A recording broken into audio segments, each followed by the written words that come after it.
Hola, en este video decidí no hablar sobre los problemas de alcoholismo del protagonista, ni de su accionamiento como pastor en la secta Casa sobre la Roca de Miranda de Wallace, ya que el video se extendería, así que lo dejaremos para una continuación a esta radiografía.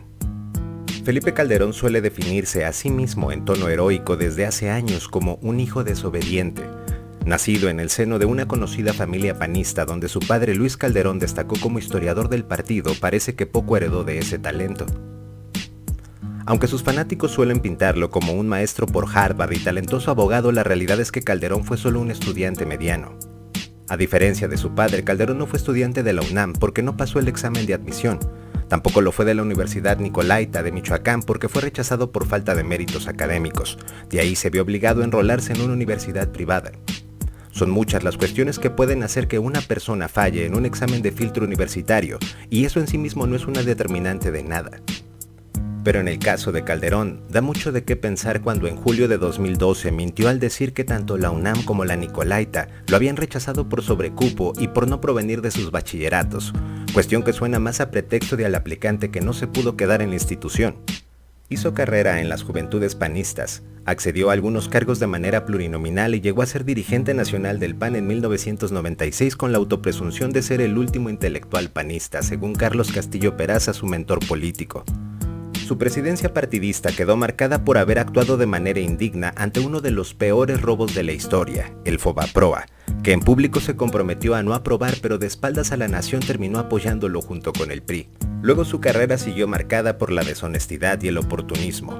Como coordinador de bancada legislativa, se le recordó por su intento de construir un spa lujoso en el área panista. Como director de Banobras, su acción más relevante fue prestarse a sí mismo 3 millones de pesos en 2003, y luego como secretario de Energía con Vicente Fox favoreció las corruptelas de Juan Camilo Muriño. Por cierto, el cual murió al servicio de Calderón en un avionazo por demás extraño en Ciudad de México. Dato curioso es que en ese avión debería haber ido Genaro García Luna, el cual en el último momento llamó a Santiago Vasconcelos para pedirle, en tono de su superior, ir en su lugar, según investigaciones de Lidia Cacho. En ese momento, la contienda interna panista favorecía a Santiago Krill, un delfín foxista, y Calderón no figuraba como contrincante serio, puesto que se disputaba en las encuestas particulares el último lugar de las encuestas a la presidencia junto con el Dr. Simi. Esto provocó el peor asalto golpista en la democracia mexicana, el intento de desafuero del entonces jefe de gobierno del Distrito Federal, cuyo fin no era hacer valer la ley sino eliminarlo mafiosamente de la contienda presidencial. Fue en ese momento donde Calderón detectó el único papel que podía jugar en la política dada su irrelevancia y su escaso liderazgo. Desesperadamente buscó reflectores aprovechando el desafuero, no para exhibir méritos propios sino para colgarse de la popularidad de AMLO.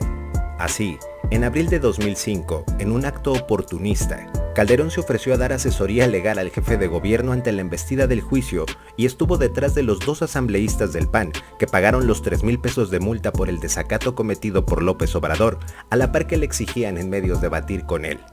Sin proponérselo, ahí nació el papel que Calderón jugaría en su futuro. Incapaz de resaltar por sus propias virtudes, prefirió volverse la némesis de López Obrador. Dicho de otro modo, Calderón, en vez de proyectar una idea de sí mismo y los ideales que representaba ante la escasez de virtudes para ello, prefirió jugar el rol de ser la antítesis del naciente López Obradorismo, y lo logró, con consecuencias terribles. Calderón obtuvo la candidatura presidencial de forma inesperada al ganar la contienda interna a Santiago Krill, y así tornarse como el aspirante idóneo, no el mejor. Por breves días se pensó que Calderón, que nunca había ganado una elección relevante en su vida, podría dar una sorpresa, hasta que pretendió exhibirse como el candidato de las manos limpias. Pronto Calderón mostró su verdadero rostro. En marzo, ante su desventaja en las encuestas, de nuevo prefirió olvidar sus escasos atributos y optó por hacer un escarnio ilegal en contra del puntero, al comenzar la campaña más sucia y cara de la historia hasta este momento. En un inédito ejercicio de golpeteo, Calderón por sí mismo rebasó los topes de campaña al gastar 682 millones de pesos en 66.620 spots, en los cuales el eje rector fue la ilegal acusación de que su adversario principal era un peligro para México.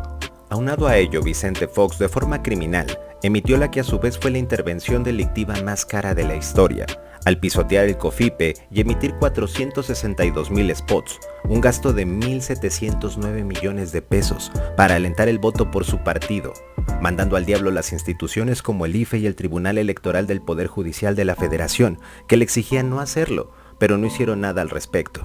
Hacia mayo, la campaña de desprestigio hecha por Calderón se tornó en un pandemonium fascista, donde imperó el terrorismo ideológico mediante membretes anónimos, a tono con las campañas del PAN, como la campaña Ármate de Valor y propaganda anónima donde se difundían mentiras descaradas, como que AMLO estaba recibiendo armas de Venezuela o como que mató a su hermano. También decían que había endeudado al DF y se instaba al magnicidio de López Obrador. Todas estas ilegalidades y crímenes electorales se cometieron a la vista de todos y con la complacencia del IFE, el cual permitió el chiquero panista durante meses, pese a violar el COFIPE de manera flagrante. Eso sí, cuando el equipo de AMLO respondió a esos ataques con unos spots donde recordaban el falsario papel de Calderón en el Fobaproa, el IFE, ahora sí raudo y veloz, ordenó inmediatamente su cancelación. Ese discurso fascista y sus recursos mal habidos fueron solo parte de las ilegalidades que, en consonancia con otras, constituyeron el fraude electoral de 2006, que se tornó así en un caso emblemático de un golpe blando, antidemocrático más en América Latina. Mismos que suelen comenzar, como nos lo recuerda Marcos Reutemann, precisamente con campañas falsarias de desprestigios. Fue así como Calderón se confirmó como un golpista.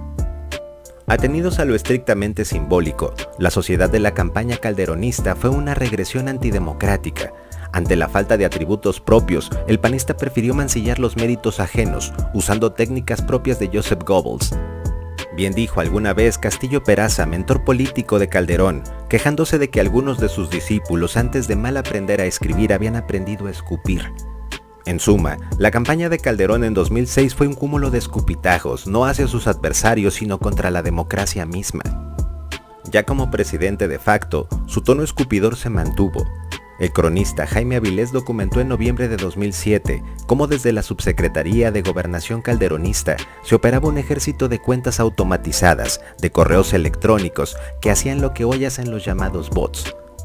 Se conducen como hasta ahora, como un grupo de choque virtual a ejercicios de la calumnia, difamación y golpeteo, contra todo, absolutamente todo lo que hagan sus adversarios. Todo esto en niveles infrahumanos, mediante recursos deplorables como el clasismo, el racismo, la homofobia, la calumnia exagerada y la instigación al magnicidio. La difamación y la calumnia son infamias que han estado presentes siempre en el discurso público, pero sin duda en la historia mexicana, Calderón significó un parteaguas en 2006 al convertirlas por primera vez en la historia de la democracia en la parte primordial de su campaña y en el eje rector de su discurso posterior. Como buen rasgo fascistoide, hay que recordar que en una contienda política, solo quien no tiene nada que ofrecer opta por priorizar el ataque al adversario. Usualmente quien carece de ideas las suple con odio, que luego reparte a raudales. No cabe duda que toda la inmundicia que hoy se excreta en redes sociales y medios de comunicación tradicionales tiene como fase pionera, fundacional, a esta política comunicativa del calderonismo. En la actualidad, Calderón huyó a España a dar clases en la Fundación José María Aznar, debido a lo que vendrá a continuación en el juicio de García Luna, y por ahora estará reducido a ser un tóxico juntaletras de Twitter, desde donde seguirá repartiendo bilis y noticias falsas. A él debemos en buena medida que existe una creciente fosa séptica en el discurso público. Sin embargo, lo que la historia reciente duele con mayor profundidad no son las manchas de lodo que en la discusión pública legó el calderonismo, sino las manchas de sangre real que desde 2007 se acrecentaron y asolaron a todo nuestro país. Debatir las razones de la guerra contra el narco sería ocioso. La fundada sospecha al respecto es que debido a la forma en que Calderón pretendió obtener legitimidad que en las urnas no le dieron, a la par del contexto conflictivo que ya imperaba en muchas zonas del país, como lo sucedido con la lucha magisterial en Oaxaca. La realidad es que el acto identitario de Calderón como presidente de facto fue haber emprendido una supuesta guerra contra el crimen organizado, sin un diagnóstico claro, sin saber la penetración corrupta de la delincuencia en todas las instituciones policiales y sin saber el grado de penetración legitimadora de esa actividad en la vida social mexicana. La estrategia de cazar capos en vez de quitarle incentivos al crimen logró que a la hidra le crecieran más y más cabezas, cada una más sanguinaria que la anterior.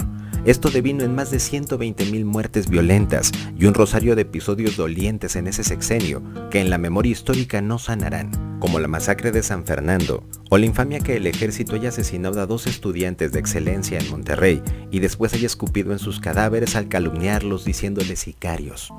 A casi 3 sexenios de iniciada esa guerra, hoy sabemos que tanto dolor y sangre sí fueron en vano. El principal funcionario de la estrategia y operador de la fuerza policial creada al respecto, Genaro García Luna, hoy está preso en Estados Unidos con cargos de haber protegido a un cártel y enriquecerse por ello. La seña de identidad del sexenio calderonista fue, como se ve, una farsa sangrienta que operó a luz pública a favor de un cártel, como cualquier gobierno fascistoide con la intención de aterrorizar a los ciudadanos, pues las denuncias contra García Luna y las demandas de justicia para el criminal actuar de sus policías datan desde el inicio del sexenio, y solo los ingenuos o los ignorantes hoy pueden darse por sorprendidos de lo acaecido contra ese narcopolicía. El saldo más doliente de un sexenio fallido, como lo llamó Ernesto Núñez, fue entre otras cosas haber convertido al país en una fosa común. Las consecuencias las seguimos padeciendo en la actualidad. El que no conoce su historia está condenado a repetirla. Prohibido olvidar.